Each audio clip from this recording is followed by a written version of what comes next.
ہماری کافر کے حق میں نرمی ہے۔ سعودی گورنمنٹ کا مراسلہ آیا، انہوں نے کہا جناب ہمیں شکوہ ہے پاکستانی حاجیوں سے کہ حجنے جب جاتی ہیں تو یہ برقع نہیں پہنتی، نقاب نہیں اوڑھتی۔ یہ باقاعدہ مراسلہ ان کی وزارت حج نے پاکستانی، مجھے چونکہ موقع ملتا رہتا ہے حج ٹریننگ پہ جانے کا تو ہمیں وہ پڑھاتے ہیں، کہتے ہیں جی یہ آپ دیکھ لیں، باقاعدہ مراسلہ آیا۔ بڑی کھل کے بات کر رہا ہوں ذمہ داری سے۔ یہ جناب پاکستان کی جو بیبیاں یہاں حج کرنے آتی ہیں وہ بازاروں میں بغیر نقاب کے پھرتی ہیں، وہ کھجوریں خریدنے چاہتی ہیں تو بغیر نقاب کے، خوشبو لینے جاتی ہیں تو بغیر نقاب کے، لہذا انہیں پردہ کراؤ۔ اگر کوئی بی بغیر پردے کے آئی، چلے ایام حج میں تو احرام کی حالت میں تو ہم قبول کر لیں گے، لیکن اگر اس کے علاوہ آئی تو ہو سکتا ہے ڈیبورٹ کر دی جائے۔ عام غریب ملک کی، پاکستان کی، انڈونیشیا کی، سوڈان کی بی بغیر پردے کے نہیں جا سکتی، پر ٹرمپ کی بی بغیر پردے کے سعودی عرب جا سکتی ہے۔ ہم تو چپ کر گئے ہو نا، ویڈیو میری پہ بندی ہے، تو ہڈی نہیں، فکر نہ کریں، میں سچی بات کر رہا ہوں، سچی بات اور کھری کر رہا ہوں ذمہ داری سے۔ او بھائی اس کی بیوی پر کوئی پابندی نہیں، کوئی پابندی نہیں۔ وہاں تم نے تلواریں پکڑ کے رقص کر لیا، وہاں سب جائز تھا۔ اب تمہیں وہ کدھر گیا متوا جو بھاگ کے آتا ہے کہ گنبد کی طرف منہ نہ کرو؟ وہ کدھر گئے لوگ جو کہتے ہیں جناب دیکھو جی وہ مقدس پاک لوگ ہیں، خبردار ان کی بات نہ کرنا؟ کلیجہ روتا ہے، دل خون کے آنسو روتا ہے۔ اتنا بڑا حج کا اجتماع ہوا ہے، تمہیں کوئی توفیق نہیں تھی تو وہاں کہنا تھا اس کو، حج پڑھانے والے کو، خطبہ دینے والے کو کہ برما کے لیے دعائی کر دے، کہنا تھا اسے فلسطین کے لیے۔ بھائی میں جو رونا رو رہا ہوں ذمہ داری سے رو رہا ہوں، خدا را سمجھو، جب تم نے تمہاری اپنی بات آتی ہے تو 34 ملکوں کا اتحاد اکٹھا ہو جاتا ہے، اور جب امت کی بات آئے پھر کوئی پرواہ نہیں۔ میرے رسول پاک صلی اللہ علیہ وسلم نے جو دین دیا اس کی پہلی شرط یہ ہے اشداء علل، بولیے اشداء علل، کافر پر سختی کرنا پہلا حصہ ایمان کا، رحماء بینہم تو دوسرا نمبر ہے۔ تمہاری سختی صرف اس کے خلاف ہے جو تمہارے مفادات کو ٹھیس پہنچائے، جو تمہاری سنے نا۔ حضرت سیدنا فاروق اعظم، حضرت عمر فاروق رضی اللہ تعالیٰ عنہ بدر کے میدان میں جب نکلے نا بدر میں، تو حضرت عمر سے حضور نے تجویز مانگی، فرمایا صف بندی کیسے کریں، کس طرح لڑنا ہے؟ جناب عمر فاروق رضی اللہ تعالیٰ عنہ کہنے لگے حضور یہ جتنے آئے ہیں نا کافر لڑنے، یہ کسی کا کوئی چاچا لگتا ہے، کسی کا کوئی ماموں لگتا ہے، کسی کا بھائی ہے، کسی کا بیٹا ہے، تو محبوبہ صف بندی کی کیا ضرورت ہے؟ جو میرے رشتہ دار ہے میرے حوالے کریں، میں گردنیں کاٹ کے آپ کو دیتا ہوں۔ جو ابو بکر کے رشتہ دار ہے وہ ابو بکر کے حوالے کرے، وہ گردن کاٹ کے دے۔ جو علی کا کچھ لگتا ہے وہ علی کے حوالے کرے۔ ہم دنیا کو بتائیں گے کہ اشداء علل کفار، اشداء علل، اس کے لیے ہمارے پاس سختی ہے، کوئی نرمی، وہ ہمارا سگا بھی ہو تو اس کے حق میں کوئی نرمی۔ حضرت عمر نے اپنے سگے ماموں کی گردن کاٹی بدر کے دن، سگے ماموں کی۔ حضرت ابو عبیدہ بن جراح، سنو، اسلام امن کا درس دیتا ہے، محبت کا درس دیتا ہے، بھائی اسلام ہی تو امن کا درس دیتا ہے، پر جڑی بوٹی کاٹنا بدامنی نہیں ہوتا، ظالم کا ہاتھ پکڑنا بدامنی، اور امن والے اور ہوتے ہیں بزدل، ان دونوں میں فرق ہوتا ہے۔ امن والا بننے کا کہا گیا ہے، بزدل بننے کا کہا۔ میرے نبی پاک نے جو بدر میں تلوار اٹھائی تھی، زرہ پہنی تھی، حضور علیہ السلام نے لوہے کی جیکٹ پہنی تھی، تو وہ بھی میرے رسول پاک نے امن کے لیے ہی پہنی تھی۔ میرے نبی پاک صلی اللہ علیہ وسلم نے احد کے دن جو ہتھیار اٹھائے تھے تو وہ بھی امن کے لیے اٹھائے تھے، وہ بھی امن کے لیے حضور نے ہتھیار اٹھایا تھا۔ ہتھیار اٹھانا بد امنی کی علامت نہیں ہوتا میرے بھائی، یاد رکھیں۔ حضرت ابو عبیدہ بن جراح نے میدان بدر کے اندر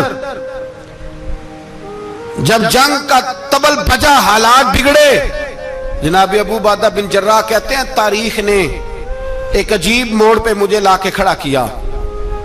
آپ فرماتے ہیں میرے لیے اللہ نے جو آزمائش رکھی وہ سب سے بڑی رکھی۔ فرمانے لگے جب میں میدان میں نکلا تو کافروں نے میرے سامنے جس کو لا کے کھڑا کیا وہ میرا سگا باپ تھا۔